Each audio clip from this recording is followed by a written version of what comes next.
So should we start? I think we should start with introductions, eh? Yeah, alright. Ka poe.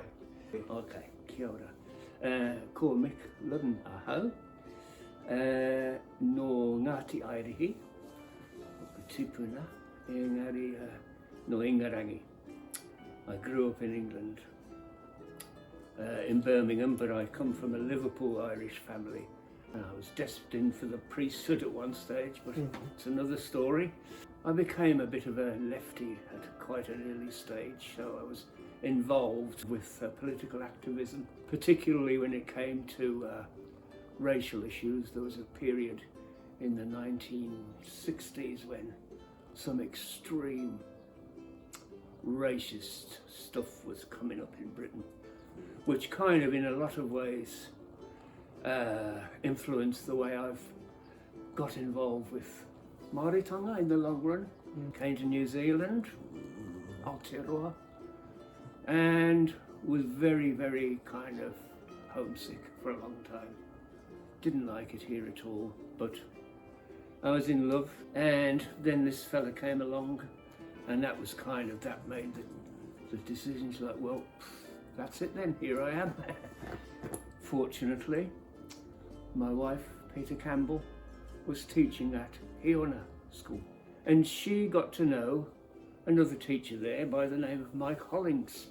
She was friendly with him, and she told me about this guy, Māori fella, because I was interested in Māori stuff.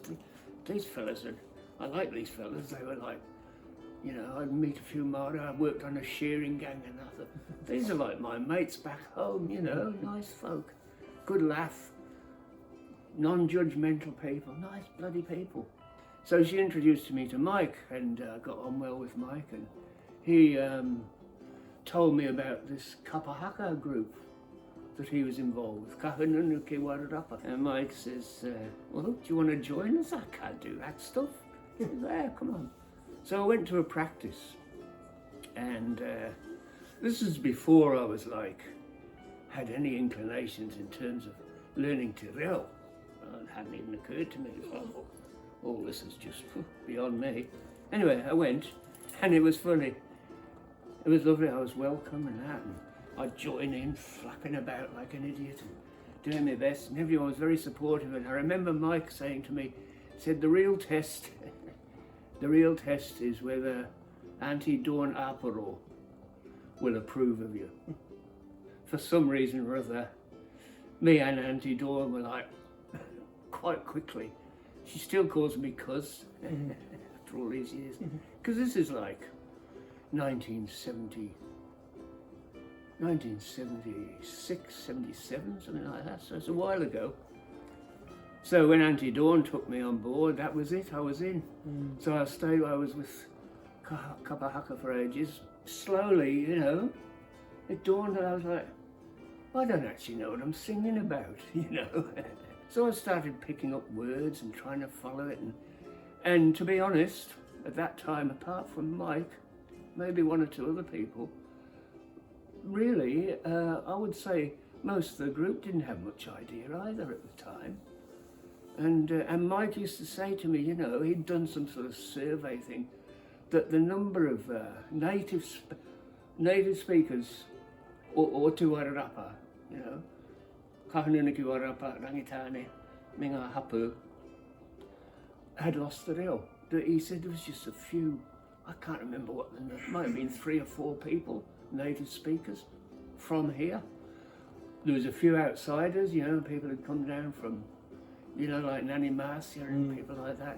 And of course, I was, at this early stage, I was working the building trade, and I would meet racism that you wouldn't believe, you know, casual. So at the time that I was getting more involved with wanting to learn te reo and getting more and more involved, I was getting more and more exposure to this other side.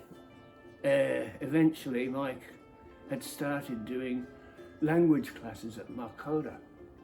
It was lovely with Mike because he was teaching me in that sort of more academic sense, schooly sense, you know, books and stuff.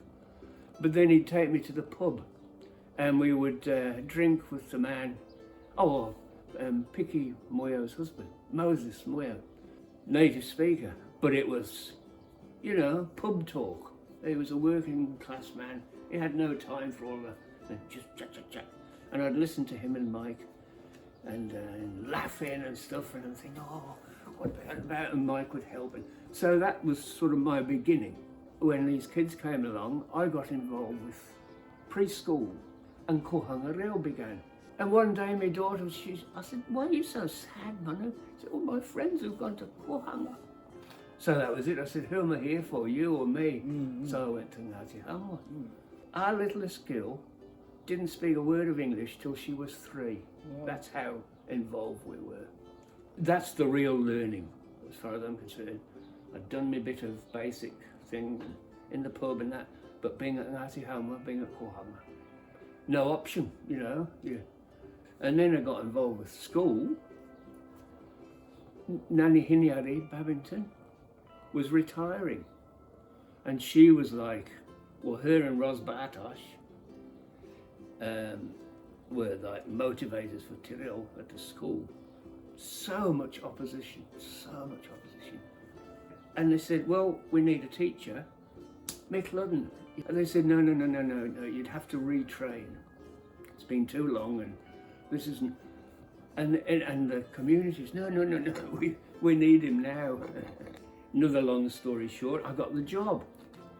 Principal, nice enough man, but he had no interest or inclination to really support us. In fact, the stronger we got, the more he resisted. We got there in the end. He resigned. Big battles, gosh.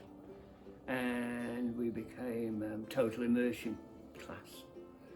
Because I met some wonderful people, oh God. So that's my kind of experience, which I don't know how common it is, but that was certainly how it was for me anyway, yeah.